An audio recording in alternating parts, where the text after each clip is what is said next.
দেশের জনগণকে উপেক্ষা করে তাদের উপর কোনো কিছু চাপিয়ে না দিতে সরকারের কাছে আহ্বান জানিয়েছেন বিএনপির মহাসচিব মির্জা ফখরুল ইসলাম আলমগীর।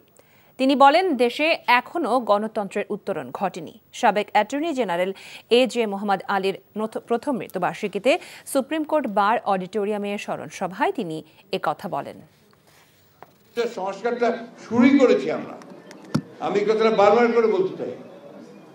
2016 এবং 2022-এ আমরাই প্রথম সংস্কারের রূপরেখা দিয়েছি। আমি খুব স্পষ্ট করে বলতে চাই যে বিবৃত কথা চাই, কারণ আমরা তো ক্ষমতার জন্যই রাজনীতি করি। কারণ আমাদের যে গঠনতন্ত্র, আমাদের যে আপনার ঘোষণাপত্র, সবখানে তো পরিষ্কার করে বলাই আছে। বান্ডেল থাকলে প্রতি সেনমানিতে টাকা বাঁচবে। বিকাশ সেনমানি বান্ডেল কিনে জিতুন প্রতি লেনদেনে।